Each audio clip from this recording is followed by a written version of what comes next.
Hello Capricorn, welcome to the Plaid Sheep Oracle.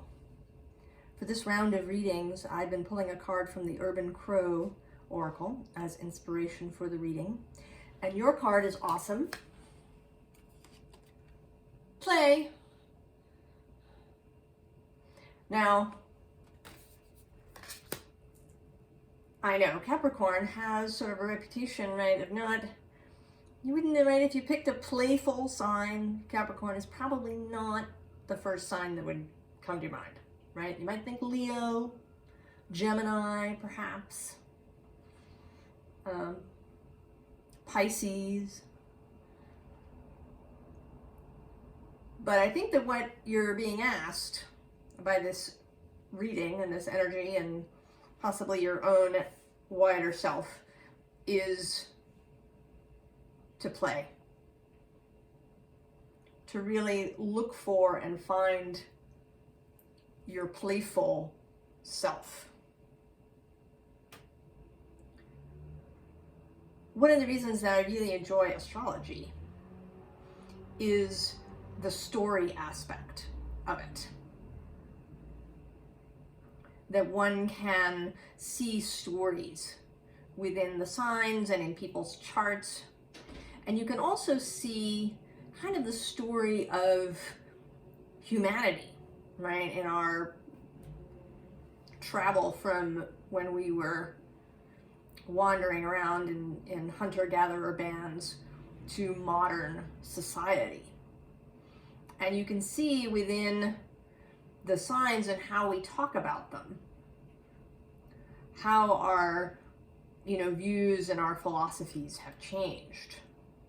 I've talked about this before, that Capricorn is seen as a very autocratic sort of sign, right? It's the sign of government and structure and, the stern father. It's ruled over by Saturn, who, also has this reputation, right? It's all about restriction and containment and rules and structure and all of these things.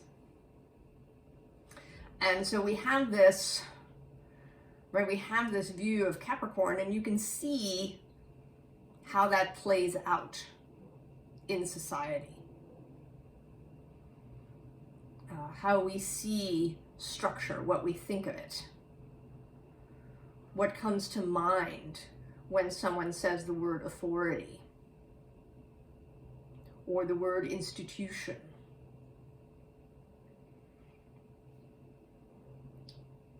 Or the word father.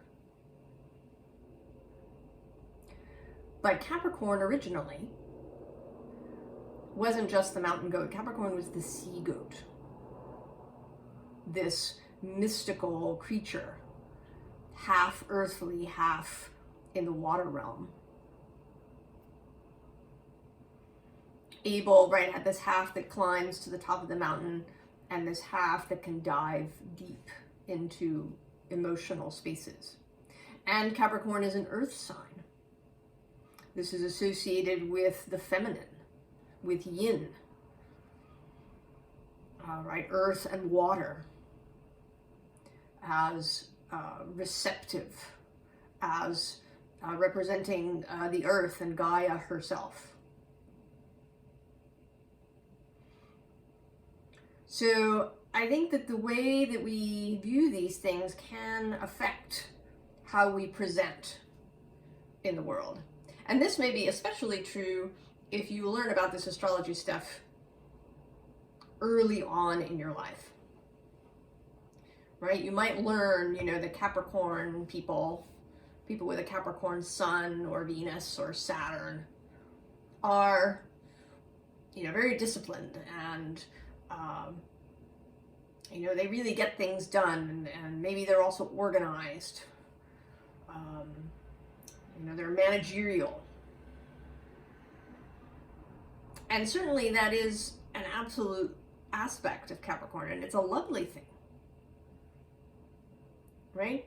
Because, having somebody in your life, a Capricorn in your life that you can rely on to help you with all of these earthly 3D things that we have to be with is really great. But I think it can be hard on you, Capricorn, to be in, in this container, this Saturnian, hard-sided, very rectilinear container. And you're being asked to rethink this. To rethink how you engage with life. To do it through play. So we start here with the Witch of Air, and right beneath her, the Witch of Fire. So fire and air, the two most mobile, fastest moving elements. The magic of fire and air coming through. Intellect, imagination, passion, sensuality in a right, kind of around the mental sphere, right? We think of sensuality as solely a bodily thing, right? An earth sign kind of thing. But I think that ideas can be sensual. That inspiration can have a sensual aspect.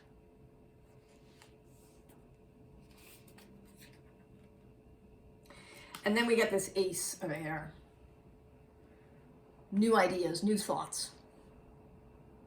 And also it makes me think, right, of the lyre of Orpheus. And making magical music. And that magical music can also be, not just music, but you can do it with words too.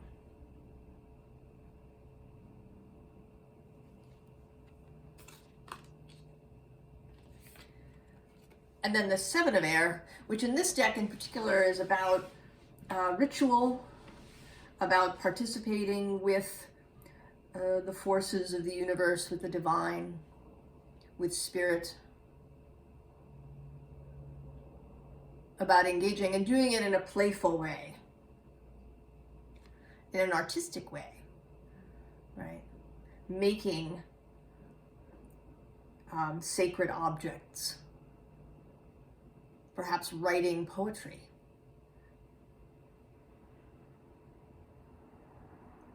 playing music, all in service of the sacred journey. And then this Five of Water, which, right, is all about seeing, right, knowing that there is difficulty, right? You're not gonna block out the fact that there's stuff in the world that is painful, that harm happens, that there is, right, that there are these difficult things that are in the world, but also not allowing that to be your only perspective. Knowing that, keeping your vision on that which is working, focusing there, is a better way to create change than to perseverate about what's wrong. So how do you see it? Looking at your perspective, looking at how you view the world and yourself.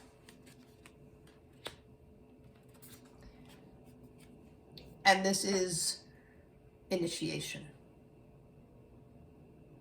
into a whole different way of being.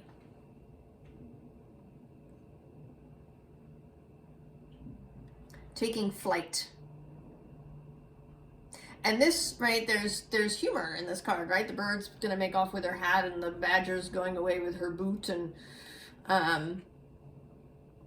right, there's a fox kind of rooting around in her backpack, right? There's stuff going on. There's playfulness. Set off on this initiation, right? This initiation is not meant to be some deeply weighted thing where you kind of have to crawl on your knees under some burden to get where you're going.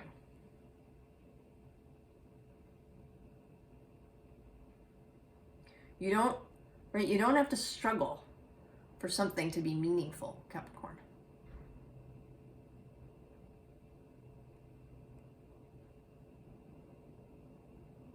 You can use all of your skills, even the ones that come really easily, in the service of your life. And all of it has value.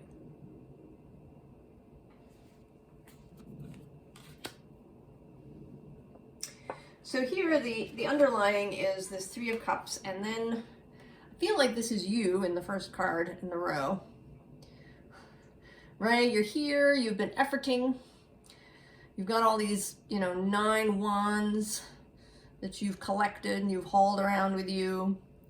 And you look, I feel like you're looking longingly at this party that's going on. These people are enjoying themselves, are enjoying their life and what they do.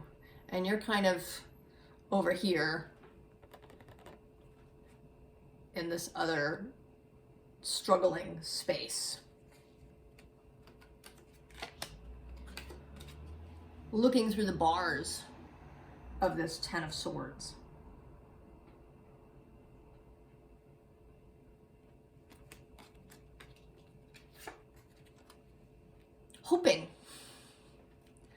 Hoping for betterment. Keeping, right?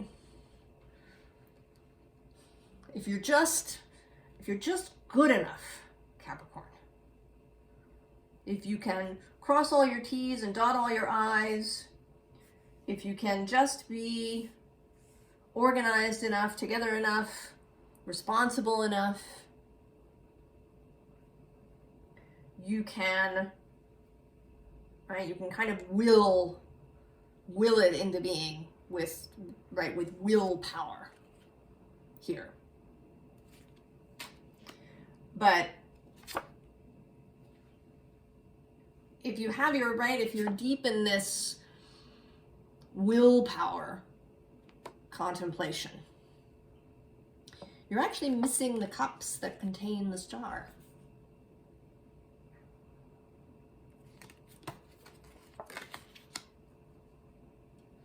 So you're being asked again here to change perspective.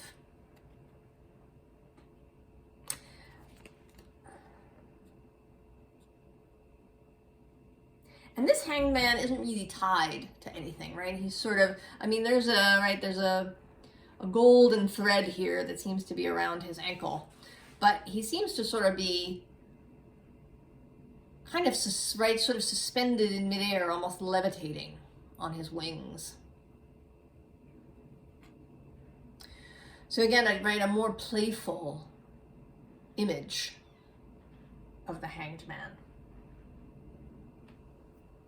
And underneath him too, this King of Water, who's also, right, there's a very kind of grandfather aspect, he's extending his hand to this little fish.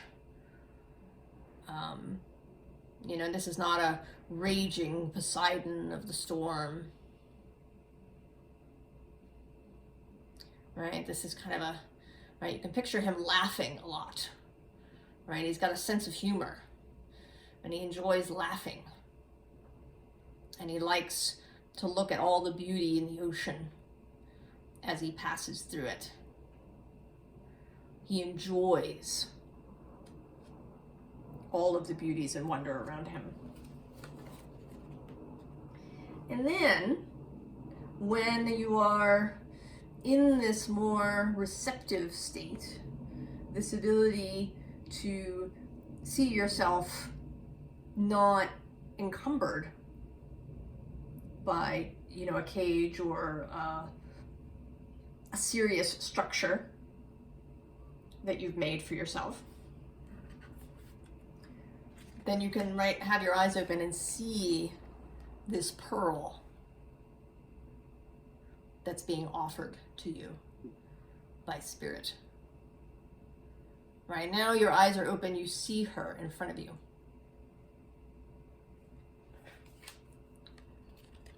You see the call, you hear the call.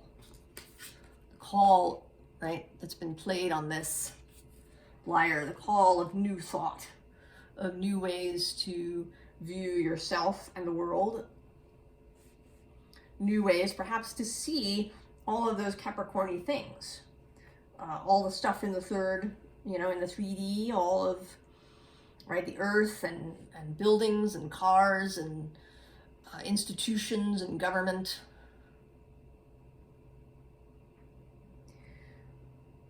Seeing with fresh and playful eyes, turning a playful eye. And so we have this 9 of fire now, the 10 of wands, releasing all of those 9 wands and doing it exuberantly. Right? It's like she's conjuring this fire to burn up all these old papers, these old ideas and beliefs that no longer are needed. They can just, you know, they can go. She's releasing them and she's doing it joyfully.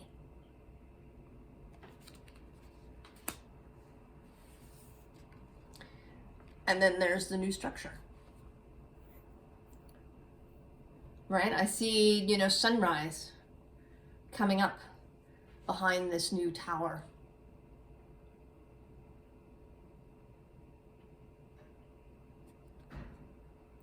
This new structure that's kind of a mix, right? There's, you know, the man-made built portion, but there's also nature, right? There's the natural mountain that's part of this whole thing.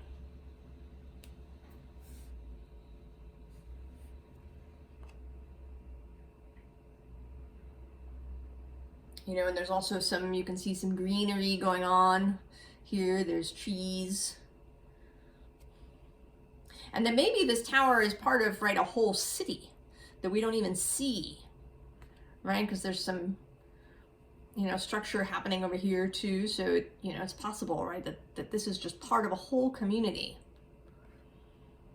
that has learned how to combine human ingenuity with nature's ingenuity.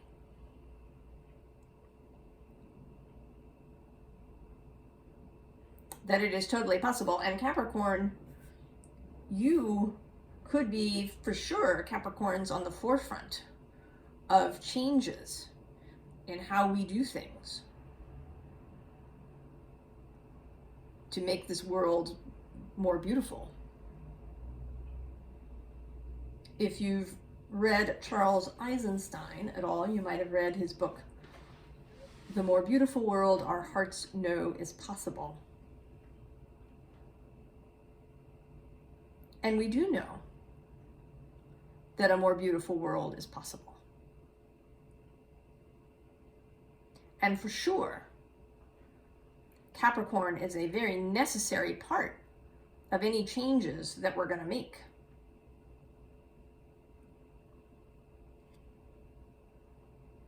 Yeah, you are, right? You are everything in the 3D. And whether you do this on a, you know, sort of a very personal scale, your own home, your own house, your own family, your own business, or whether you're interested in doing this on a large, worldwide, global scale. Whether you have ideas and plans that could change people's lives.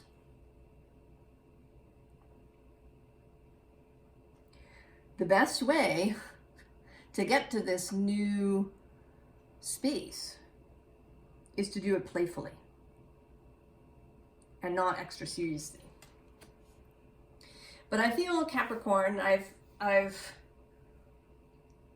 feel like this has been a sort of a sales pitch, right? Of all the, you know, loveliness that could ensue. But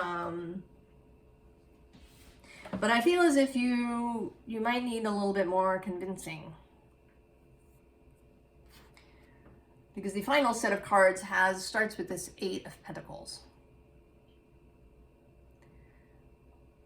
And, right, I think you're having difficulty releasing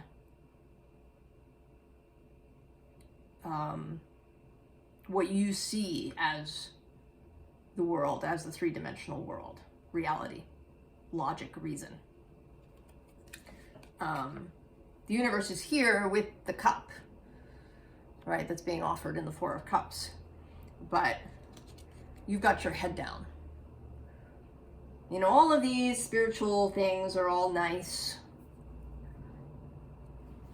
you know, pretty, and, you know, maybe it's a nice thing to do, you know, kind of in a recreational way. But this is the real world we're dealing with.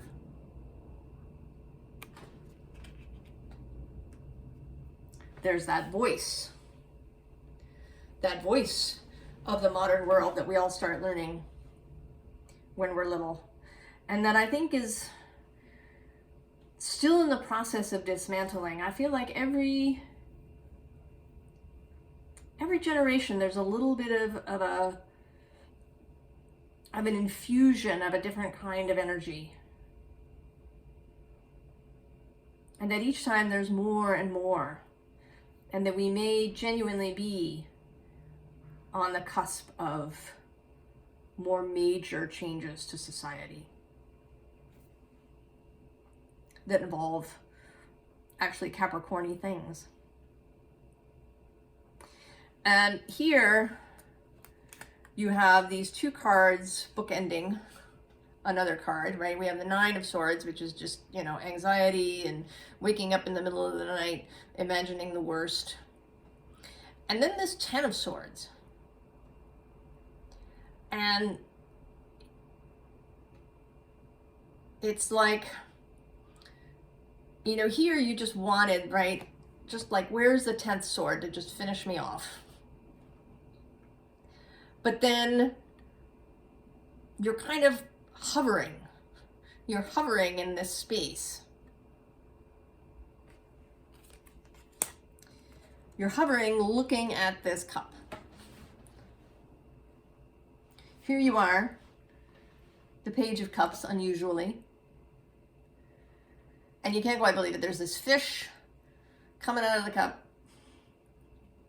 And, oh, you can't quite get yourself to accept this magic.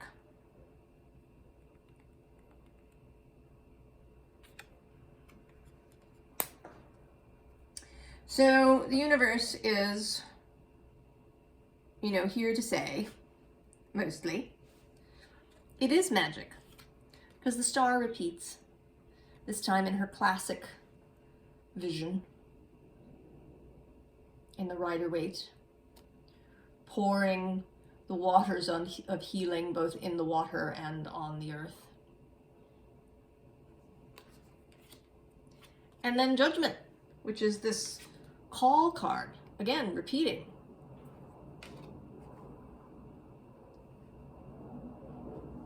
Right? Actually, the 10 of Swords has repeated too.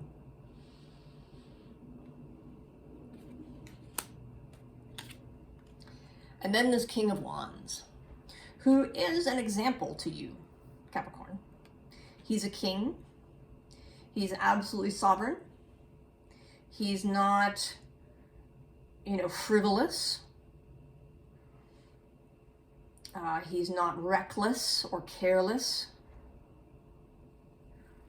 He's not childish. But he is the King of Wands. He's fire. There's a playful quality to the Wands and to the King of Wands. Right? I sort of feel like he's about to, he's sort of leaning forward. He's about to get up off his throne and join the dance that's happening in front of him. He knows the value of play and passion and, allowing yourself to really revel, to really enjoy what is in front of you, to be sensual.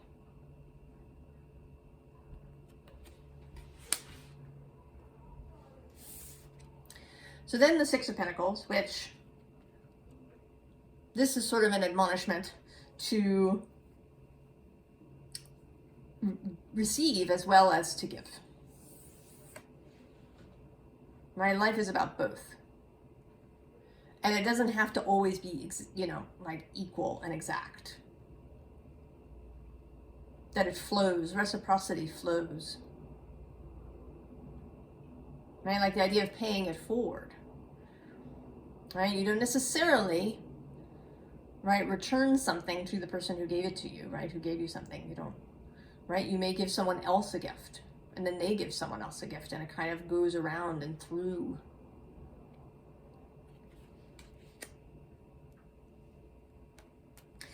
And this fact, right, on the other side here, we have this Ten of Cups, which is, emotional fulfillment within the group. And it's that flow, that reciprocal flow that can help to heal this heart. Right? The Three of Swords isn't, to my mind, about what one might call natural grief. If you suffer a loss, you're going to grieve that loss. The Three of Swords is what happens after. It's the thoughts that you continue thinking, that you stab into your own heart, not out of cruelty or malice, but because that's kind of what we're taught, right, in society. To hold on to grief, to perseverate, to not let people go, if that's, if you've lost a person. To, catastrophize about what could happen in the future. If I'm not good enough, if I'm not on the ball all the time, this bad thing will happen. All kinds of ways that we, that we think things that are painful and hurtful to ourselves. And again, not out of malice, but because we think it'll help us survive. Right? It becomes kind of a reflexive thing. But this playfulness, this flow,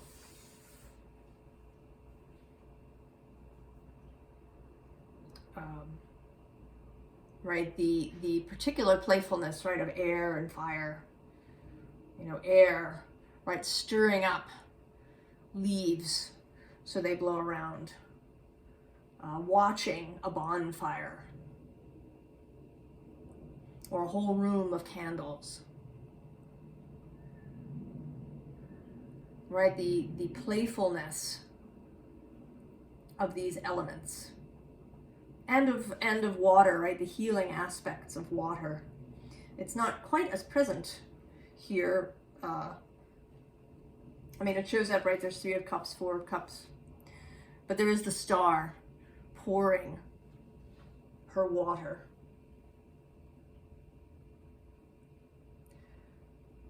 So there's a lot of healing to be had, Capricorn. As well as new adventures. The ability to start new projects that might have seemed daunting or impractical. Or, pointless if you look at it from a specifically, 3D economic perspective. I don't know quite what it is that's really trying to be released from you, Capricorn. It's probably something different for each person who watches this video. But the way to release it, the way to move forward is through play. And I asked, for a little bit of extra advice. And the underlying card is this deer, which, bears some similarity to the goat. All right. But it's generally a more gentle image. I mean, goats are actually quite playful. I sort of think of them as kind of knobbly dogs, if you've ever hung out with goats. They are playful and mischievous. But the deer also has a gentle aspect of sweetness too. And that's also a word, right, that you might not associate with Capricorn, is sweet. A sweetness. A goodness. Right, a kind of light. The light of the star. And then, right, so when there's fear, and we've had a lot of fear, right, in society in general, but the last several years have been really filled with fear. And even before the lockdowns and all of that began, there was already fear. If you're feeling that fear, Capricorn, the advice is the Grail Knight.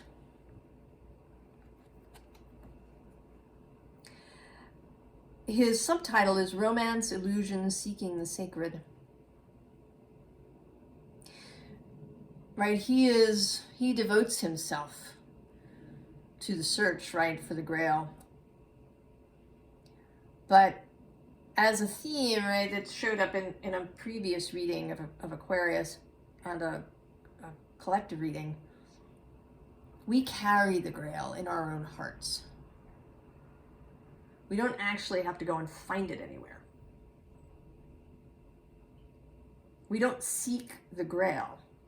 We seek to express the Grail. That's the devotion. Right? Once you can see that the Grail is within you, that it is your own heart, your own soul, your own creative self,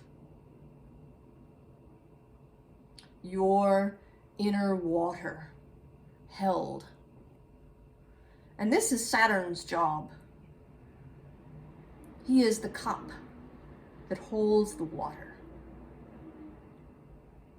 He's not restricting its movement. He's giving it a stable place to be, right? It moves within the cup, and it can, splash out and be drunk and poured out and refilled,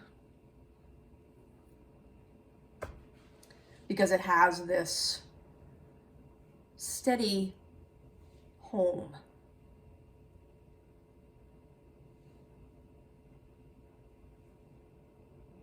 So you have the cup. Return to your heart. Return to that which pulls you and guides you, to that star.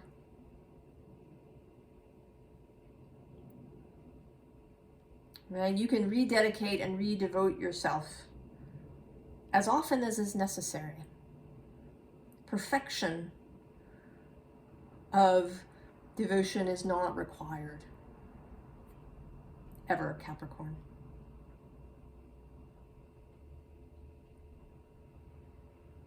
You are here to experience this life in all its ways. And here now, if you have come to this reading,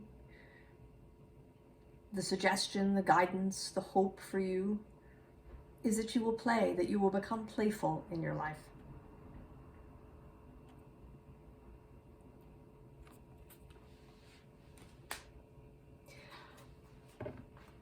I wish you all the very best, Capricorn. I would like to see you play.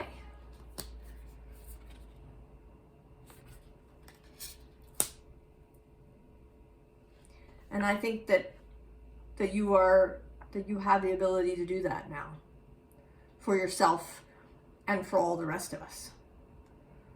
Because I think that it is playful Capricorns, joyous, heart-centered Capricorns who can change the world. I will see you next time. So long, Capricorn.